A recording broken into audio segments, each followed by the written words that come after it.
Kia ora tātou. I come to you as an educator for over 30 years, as primary school principal for the past 20 years, and I'm currently out of my school on secondment to carry out the President's role of NZI Te Reo. I'm talking to you about how we can take the 5-year-old of today and have them well-informed 20-year-old in 2030. And I would say actually we start with children, working with children a lot younger than 5 years old to start with, and we do that from the day they are born. But the New Zealand Curricula, so I'm talking about Te Whāriki, the early childhood curriculum, and the New Zealand Curricula, actually are really highly enabling and allow us to do just that. The curriculum, the compulsory school curriculum has two parts to it. The back part of the curriculum is about subjects, so the core subject areas that we teach, but the front part of the curriculum is really, really the important stuff. And in the front part of the curriculum, it sets out very clearly what we're trying to achieve and how to get there. And it includes that whole focus on having children or the learners that come out of our education system, our schooling system, as actively confident, actively engaged, lifelong learners and contributing citizens. So what we notice though is that there has been quite a focus on reading, writing and mathematics, as you know, and while they're really important, and then we've got the high stakes nature of national standards and PISA results, etc. What ends up driving education are those things that we measure.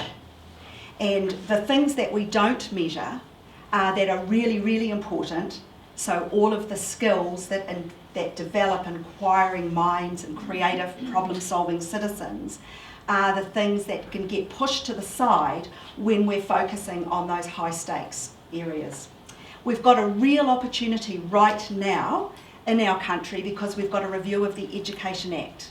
And as you know, I'm sure, there is open public consultation on a Ministry of Education document at the moment that allows us as a nation, if we so wish, and I'm hoping as the media that you will pick up this opportunity, to actually start thinking about what the purpose of education is, and especially making the links to what we want our children to be able to do by the time they are in their 20s and further on. So hence my call for every school actually teaching the New Zealand curricula as they are intended, and not just narrowing the curriculum around what's measurable. My second point is about the need for student agency, and for us to be able to, for children to learn in the New Zealand curriculum and really use that first part of the curriculum, they need to have agency. So they need to know themselves. They need to understand who they are as individuals, so language, culture, identity, who they are as learners, but most importantly, who they are as members of their classroom, of their school and of their community, and of course their families. Children need to understand where they fit within their environment. They need to notice what's going on around them. They need to identify things that might need to change, and then they need to be able to take action to make that happen. And so that means, second point, that the teachers need to teach those skills and provide the opportunities for that to happen, for students to develop their own voice so that they can speak out and take action on things that are meaningful to them and things that are affecting their daily lives. And so whether that might be the 6-year-olds who go and visit the principal's office and start talking to the principal about their aspirations for the school playground, or whether it's the 9-year-olds from Candala School just up on the hill that went into Wellington City Council with their plans for creating a safer pedestrian subway under Box Hill so that the kids could actually walk to school safely instead of being dropped off by parents and causing chaos at the school gates. Or is it the group of 12-year-olds who, when they're looking at the flag referendum, say, why aren't we voting on this? Because this flag's going to affect us in the long term. So they've created a petition which they've sent, basically asking for that, which they've sent to every principal of an intermediate school in the country, asking for permission for the kids in that particular school to actually sign this petition.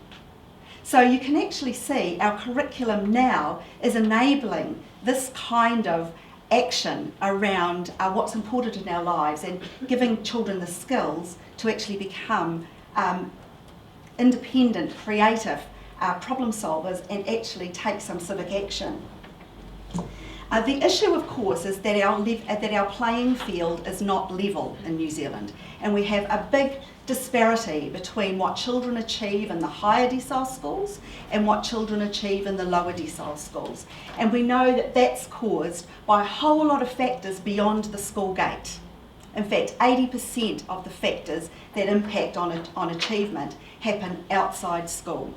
So it's really, really important then that if we don't want all of our children to, so it's really, really important then if we're really serious about all of our kids being able to engage in a democracy and be able to take a real part in what's going on in their lives and what's happening in society, then we need to level that playing field for those children, because there's real danger of a lot of kids missing out.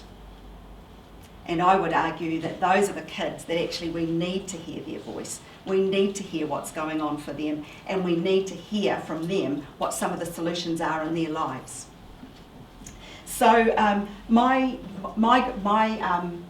3 points are really about making sure that we have fidelity, we stay true to the curriculum, and that we actually support kids, no matter who they are, where they come from, to actually be the best they can be and to be part of a democratic and just society.